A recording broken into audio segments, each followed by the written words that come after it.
Hello, this is iMathit with Samuel Oke.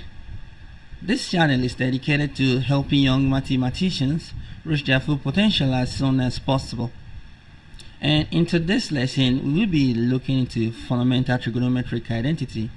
So we will see how the fundamental trigonometric identity are obtained, the three of them. But first of all, let us put them down. The first one is sine square of theta plus cos square theta equals 1. You probably have seen this before.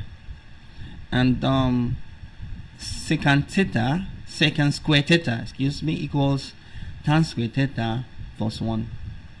And the third one is cosec square theta equals 1 plus cot square theta. And these are the three fundamental trigonometric identity. So in this lesson, we are going to see how these are obtained. And this knowledge could prove useful when we are dealing with trigonometric functions and when we have problems relating to trigonometry generally. So let us go back and check some basic things that we need to know. So given a triangle with this lettering, with this labeling, with side A, B, and C respectively, you probably remember the trigonometric ratio. So B all over A in this situation is the opposite all over hypotenuse, and that is what we call the sine of theta, right? Also, you know that C all over A is the adjacent all over hypotenuse, and that is what we call the cosecant of theta. And the ratio of the opposite to the adjacent, in this case that is B all over C, the ratio is what we know as secant theta. So this basic trigonometric ratio are the building block. They are the most important knowledge of all, so you should not forget that. Okay, you probably also know that 1 all over sine of theta is what we call cosecant theta. So 1 over sine of theta then is going to be hypotenuse over opposite, A all over B in this situation, and A all over C, hypotenuse over adjacent, is 1 over cosecant theta, and that is called sec theta, secant theta. Also C all over B, that's adjacent all over opposite, so it's the inverse of tangent, tan theta, and that is called tan cot theta, cotangent. So you probably also know that sine of theta all over cos of theta equals tan theta.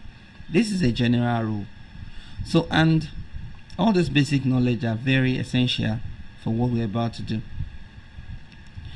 Okay, now what we are going to do now is we would see what we can do with Pythagoras theorem, and we'll see how we can use that to obtain the trigonometric identity. Let me put back the diagram so that we can reference that. So okay, let's go right into it. From Pythagoras theorem, you remember that the square of the hypotenuse is equal to the sum of the square of the other two sides in a right angle triangle, right? So a squared equals b squared plus c squared. So let us divide both sides by a squared. We can also divide both sides by b squared to obtain other equation, or by c squared, but let's divide by a squared.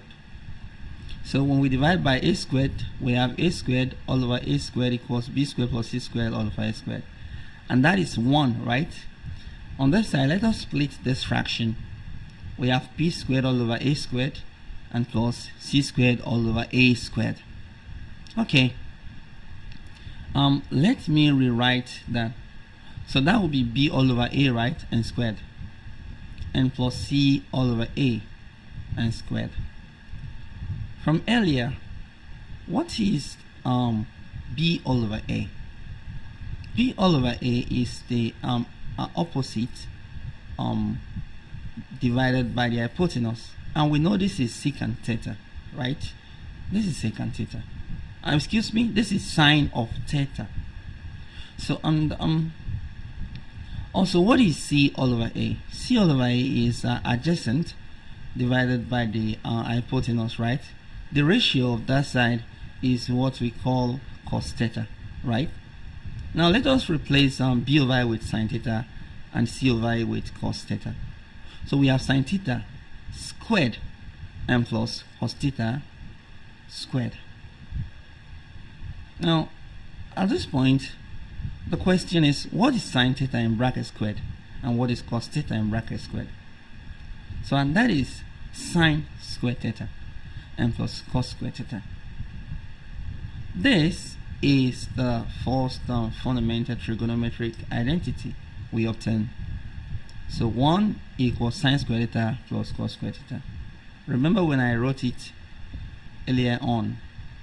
Now let's go on and divide both sides by sine square of theta, so we can obtain the other two trigonometric identity. So well, if you also go back to dividing both sides by b square in the Pythagoras theorem, you would also obtain the same result. 1 over sine theta is sec square theta, right? 1 over sine square theta is cosec square theta, right? Now let's split this fraction. So we have sine square of theta all over sine square of theta plus cos square theta and divided by sine square theta. And so we have cosec square theta equals, this is 1, right?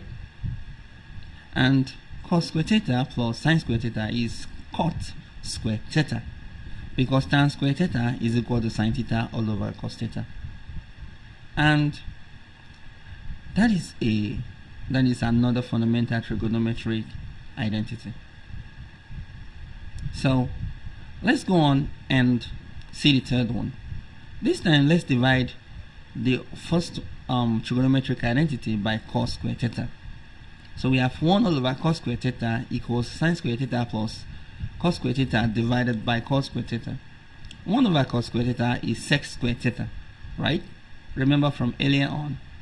And we split this fraction to obtain sine square theta divided by cos square theta and plus cos square theta divided by cos square theta.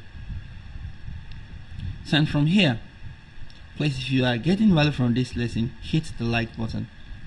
So we have sec square theta equals sine square of theta over cos square theta is tan square of theta. It's tan square theta, right? And this is equal to 1, right? So and this is a third trigonometric identity. This trigonometric identity can be very useful in trigonometry, especially when we have trigonometric equation and expression to deal with.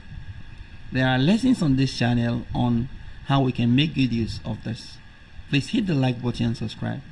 But until next time, keep matching it and keep winning.